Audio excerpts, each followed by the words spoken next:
Hi, I'm Ashley Johns.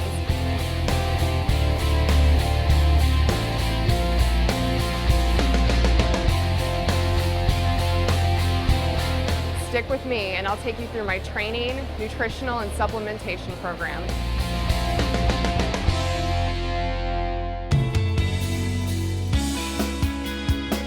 I've been at a spot where I was a lot heavier than I am now, and it really had to start with my mind, me deciding to commit and deciding what I wanted out of my life. If I was going to move forward and progress as a person, or did I want to stay there and continue to go at a downward slope? It seems like people want to know the secret, and how do you get started, or how are you accomplishing all the things you're accomplishing? How did you do it? How did you lose 40 pounds, and how do you keep trying to lose, or gain muscle, or whatever my goals are? And really what I found is it's an attitude. For me, I don't give up, and I've been at this weight for about 8 months, and it's been my biggest plateau, and I've done everything under the sun to switch it up, and it can be discouraging. And I know how that feels. I've been on the other side of it and I'm still living it. I do have other goals, and it's just, it's really not giving up, because even in life, if you have a goal and you say, I put this much effort in and I haven't obtained that goal yet, and I'm done, well then you're not ever going to get to that goal. You just have to constantly keep overcoming these battles and knocking down the walls until you get what you want. So really for me, I think that that's the most important aspect of any goal, whether it's in fitness, health, or life in general.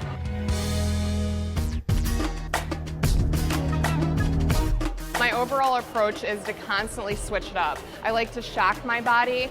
I have been overweight before, so what I'm learning about my body in the past 2 years of training is that really my body is trying to hold on to this fat basically as life support. So I'm constantly trying to switch it up and find what works for my body, how my body reacts to different ways of training. So I've pretty much done it all, I feel. Recently with my goals to shed more body fat, the last 10 pounds, I feel, just to get a little more lean, I've been adding low intensity to my week. I weight lift 5 days a week, and recently I've been doing the German volume training, and I've really just been kind of doing each muscle every day of the week, and then I'll do abs and calves. Basically I'll throw them in a couple days a week, and then I also do high intensity interval training about 3 times a week for 20 minutes after my weightlifting. German volume training, it's basically about choosing one exercise for a muscle. The way I've approached it is doing 10 reps, and then you're doing 10 sets. And so then you rest no longer than 60 seconds in between those 10 sets. You follow with other exercises for that specific muscle, but then basically it's pumping out that muscle. I don't ever just pick a rest day. I usually listen to my body. If I feel more tired than other days, it's not just okay, I'm done with work, I'm really tired of today, I don't want to go in. It's more my body feels fatigued, I'm going to take a break today. I don't do cardio, I completely lay off, and I just basically take a break from the gym. And I try to maintain my calories and eat well on that rest day. But I just try to, step away for a minute. If my body isn't responding after a few weeks, I can tell. I know my body to a T now, and you can just tell how clothes are fitting. And, after a matter of time, am I seeing a change that's sticking? Is it permanent?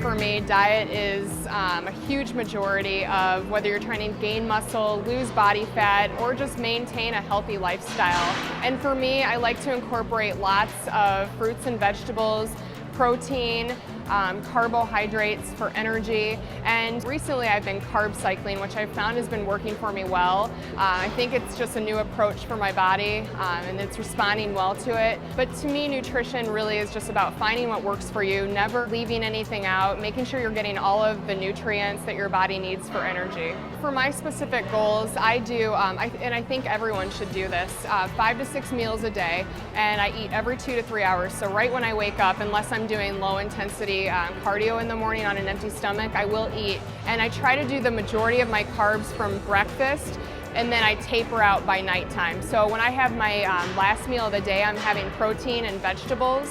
And a lot of people think that, you know, it's the American way where you skip breakfast and then you eat the biggest meal at dinner. And for me, it's actually, I believe it's the opposite. And then there's actually a saying that says, eat breakfast like a queen, lunch like a princess, and then dinner like a pauper. So I think that's a great way to look at it. I really watch my carbohydrates. I know my body and I know I'm very sensitive to carbohydrates. So if I just have carbohydrates throughout the entire day and just eat, you know, whatever type of bread it may be, whole wheat bread and, you know, any type of carbs, I know that my body is gonna bloat a little more than usual. So I really try to eat them the majority in the morning for, you know, energy throughout the day. If I eat them at night, I really don't feel like my body needs the energy from the carbohydrates because I'm going into rest. I'm never gonna deprive myself of carbohydrates because I feel that they're really important for everyone's body for energy. And I'm not ever gonna take it to this extreme where I would deprive myself. So I'm constantly trying new approaches until I find what works for me. When I see a piece of cheesecake at the table, I would love to indulge, but I say no. As far as cheat meals go, it really depends on what your goals are. You know, if you're trying to build muscle, sure, why not? Your body probably want those extra calories. But if you're really trying to lean down, personally, I think you really got to get serious and eliminate them. Now, there's lots of different takes on it, and that's the whole thing about, you know, this industry is that everything works different for every different person. So for me, I found that if I indulge, then I can tell the next day, and I feel like I'm kind of hindering my progress. I realized that what I wanted outweighed that temporary fixation because it's just easy when you want something bad enough.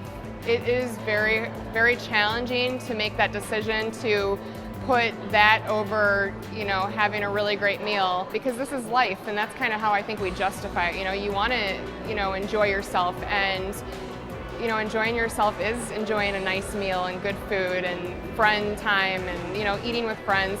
But my advice would be try to pick a competition. Pick something you want to be involved in that's going to make you really push yourself for that end result. Because I swear, if you set a goal and you have just like a competition date in mind, it's going to make it easier, and that's going to help, you know, tell you, no, you can't have that because you need to be here and in this condition for that. And in order to be there, you have to give that up.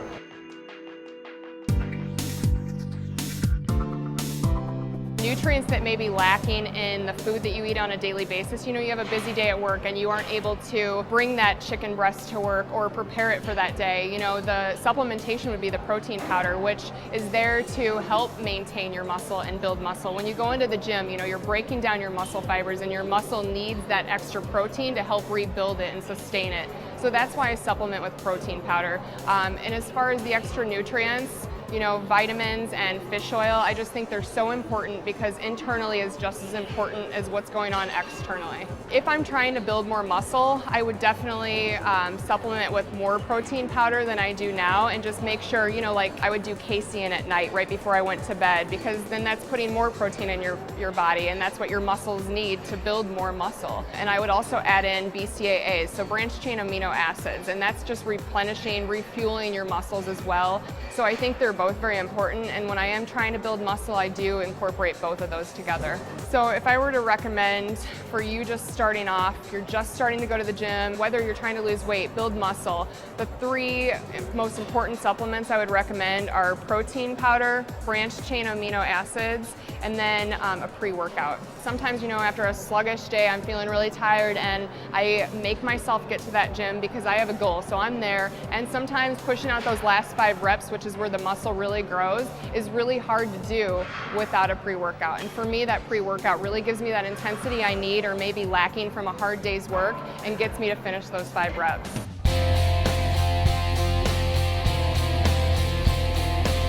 So now that you know about my workout, nutrition, and supplementation program, check out the page below for my full plan. But the most important thing is motivation. To me, to you, really finding your motivation. It's not inherent, it's learned. Anyone can make it happen for themselves with the right attitude. Just a couple little tips. Sometimes I cut out little sayings I find in magazines, and then I post them on my fridge. So then I'm looking at them every day. To me, that really works. Also finding someone that inspires you, checking out what it is that they do, following them, finding out what they do to attain their goals, that's key.